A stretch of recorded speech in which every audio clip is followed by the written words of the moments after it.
Good evening. This is Harry Potter and the Philosopher's Stone, Chapter 14, Norbert the Norwegian Ridgeback.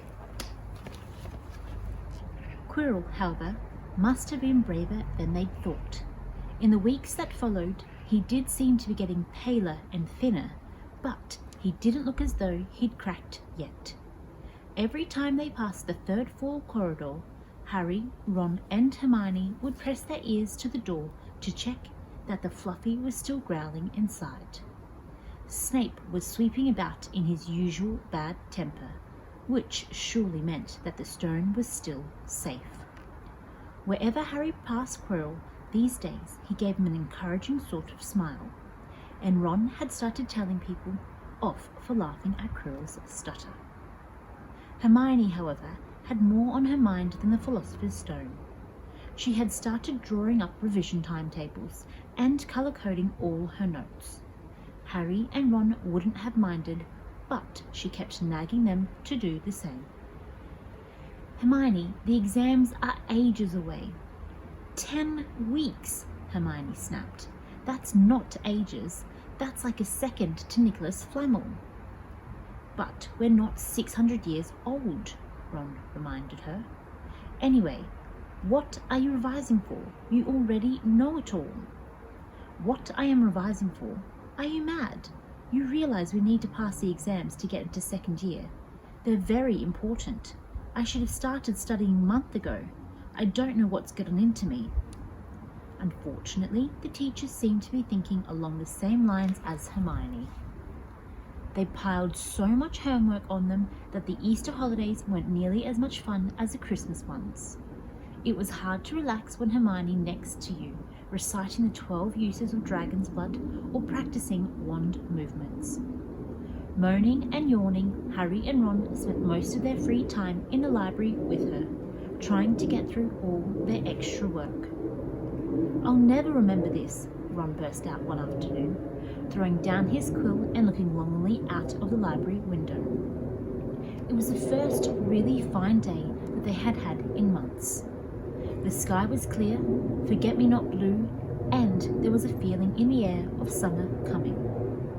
Harry, who was looking up Dittany in 100,000 magical herbs and fungi, didn't look up until he heard Ron say, "Hagrid." "What are you doing in the library?" Hagrid shuffled into view, hiding something behind his back. He looked very out of place in his moleskin overcoat. "Just lookin'," he said, in a stiffy voice that got their interest at once. "And what are you lot up to?" He looked suddenly suspicious. "You're not still looking for Nicholas Flamel, are you?" "Oh, we found out who he was ages ago," said Ron impressively. "And we know what the dog's guarding. It's the Philosopher's Shh! Hagrid looked around quickly to see if anyone was listening. "Don't go shouting about it. What's the matter with you?" "There are a few things we want to ask you, as a matter of fact," said Harry, "about what's guarding the stone apart from Fluffy." "Shh!" said Hagrid again. "Listen, come here and see me later. I'm not promising I'll tell you anything, mind you, but don't go gabbering around here the students aren't supposed to know. They'll think I've told you." "See you later then," said Harry. Hagrid shuffled off.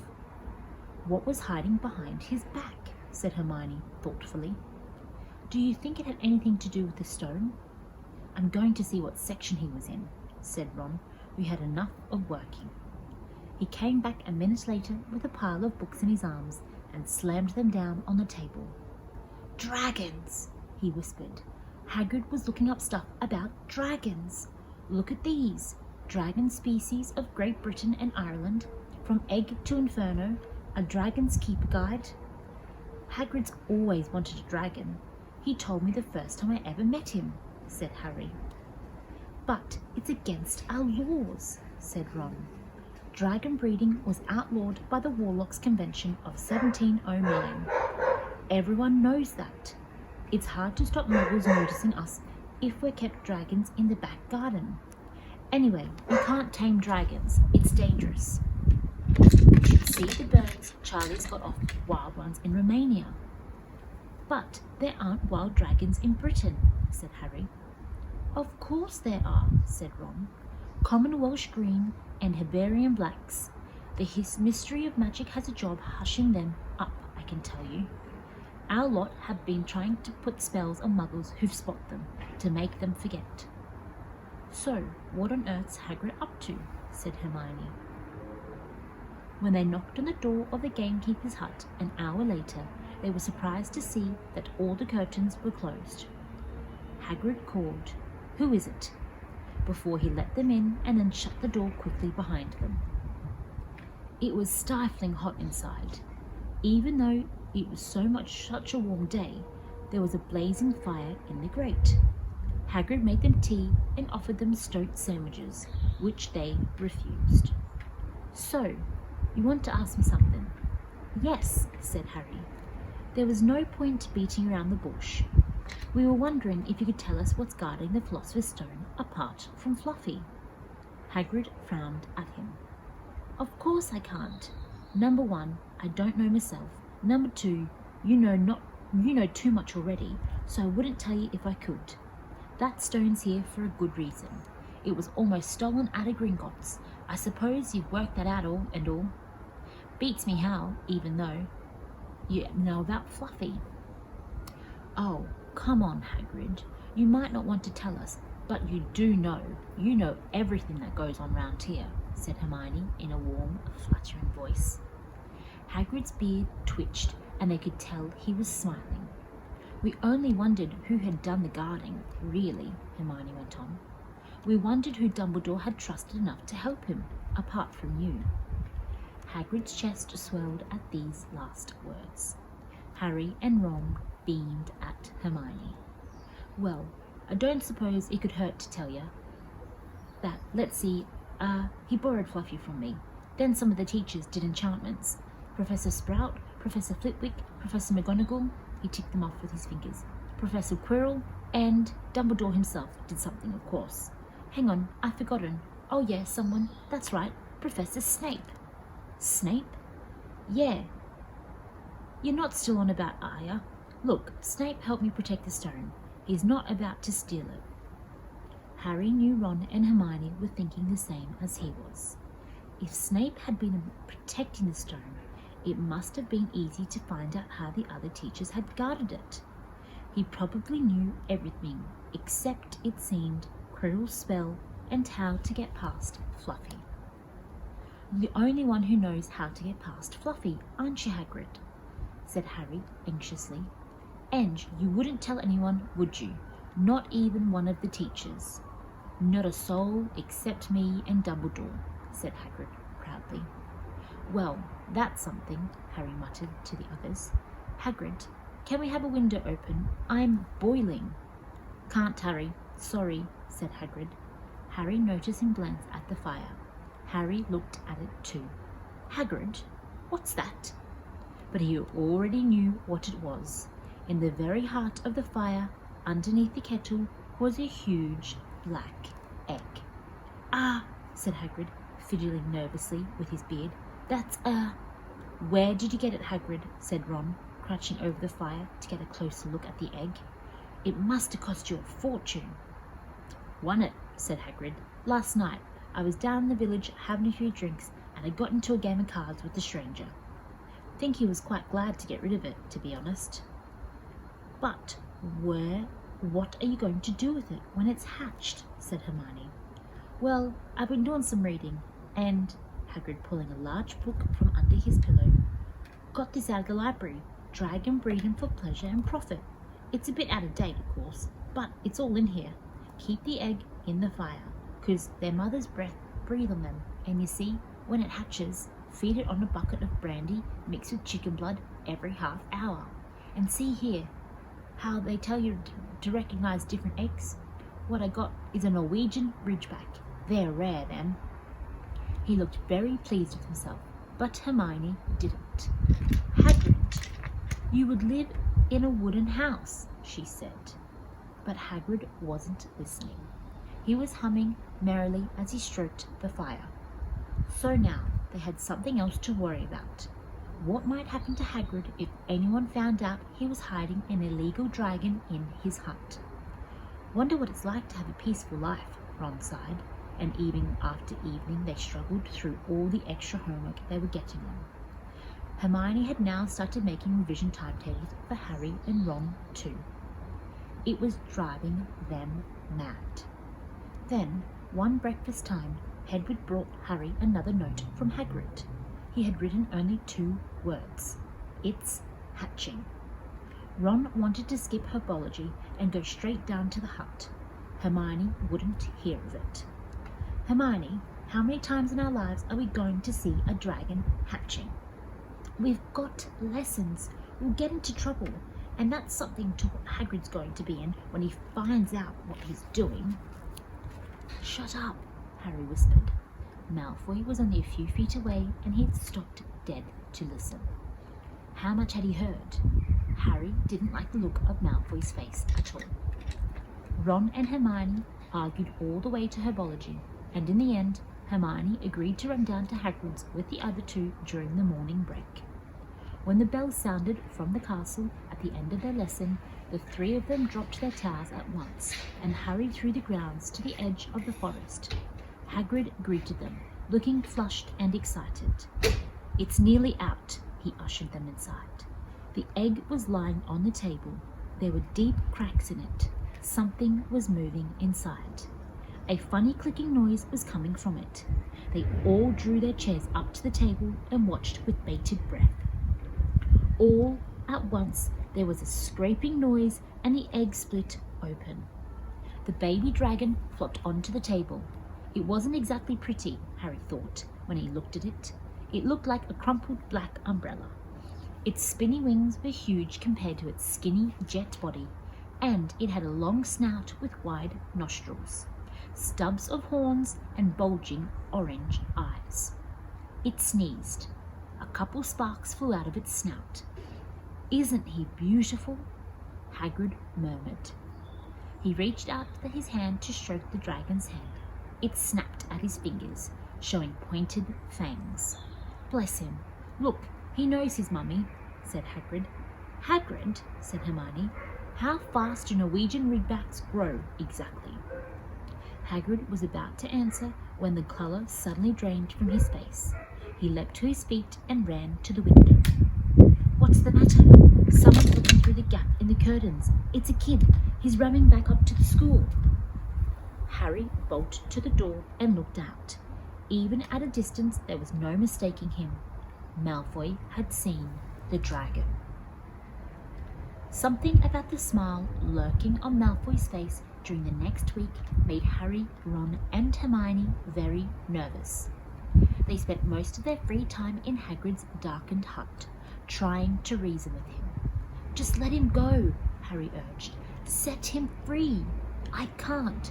He's too little. He'll die, said Hagrid. They looked at the dragon. It had grown 3 times in length in just a week. Smoke kept furling out of its nostrils. Hagrid hadn't been doing his gamekeeping duties because the dragon was keeping him so busy. There were empty brandy bottles and chicken feathers all over the floor.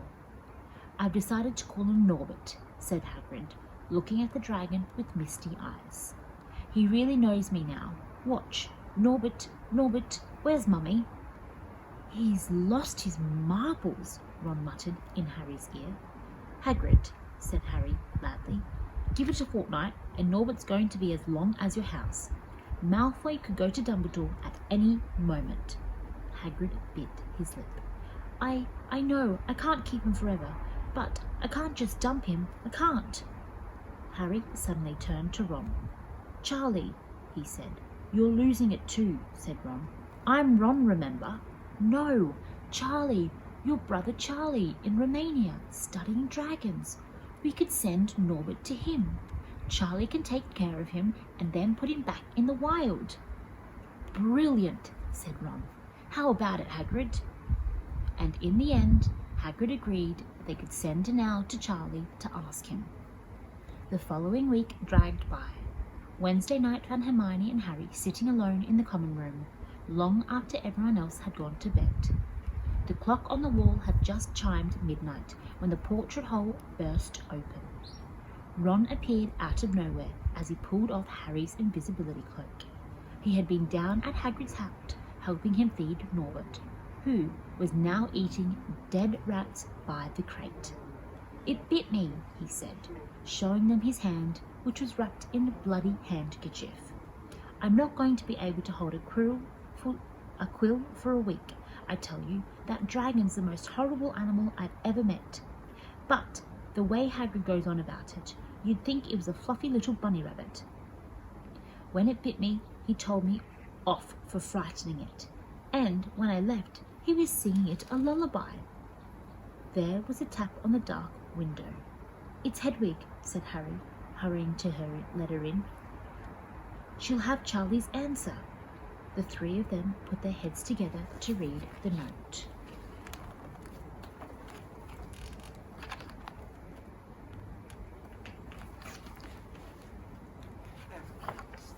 Dear Ron, how are you?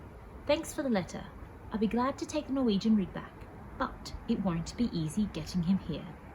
I think the best thing will be to send him over with some friends of mine, who are coming to visit me next week. Trouble is, they mustn't be seen carrying an illegal dragon. Could you get the Ridgeback up the tallest tower at midnight on Saturday? They can meet you there and take him away while it's still dark. Send me an answer as soon as possible.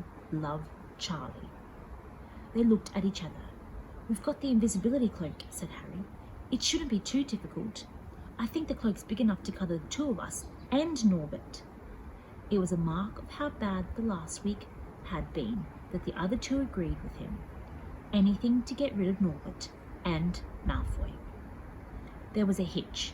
By next morning, Ron's bitten hand had swollen to twice its usual size. He didn't know whether it was safe to go to Madame Pomfrey. Would she recognise a dragon bite? By the afternoon, though, he had no choice. The cut had turned a nasty shade of green. It looked as if Norbert's fangs were poisonous.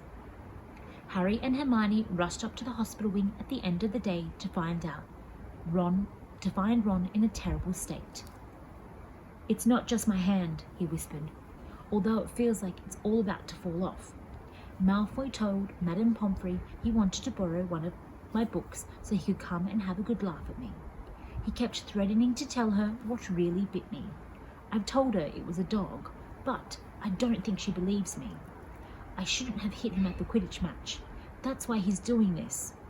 Harry and Hermione tried to calm Ron down. "It'll be all over by midnight on Saturday," said Hermione, but this didn't soothe Ron at all. On the contrary, he sat bolted upright and broke into a sweat. "Midnight on Saturday," he said in a hoarse voice. Oh no, I've just remembered. Charlie's letter was in the book Malfoy took. He's going to know we're getting rid of Norbert." Harry and Hermione didn't get a chance to answer. Madame Pomfrey came over at that moment and made them leave, saying Ron needed sleep. "It's too late to change the plan now," Harry told Hermione. "We've got time to send Charlie another owl, and this could be our only chance to get rid of Norbert. We'll have to risk it, and we have got the invisibility cloak Malfoy doesn't know about." They found Fang the boarhound sitting outside with a bandaged tail when they went to tell Hagrid, who opened a window to talk to them. "I won't let you in," he puffed. "Norbert's at a tricky stage. Nothing I can't handle." When they told him about Charlie's letter, his eyes filled with tears, although that might have been because Norbert had just bitten on the leg. "Ah, it's all right. He only got my boot. Just playing. He's only a baby after all." The baby banged its tail on the wall, making the windows rattle. Harry and Hermione walked back to the castle, feeling Saturday couldn't come quickly enough. They would have felt sorry for Hagrid when the time came for him to say goodbye to Norbert, if they hadn't been so worried about what they had to do.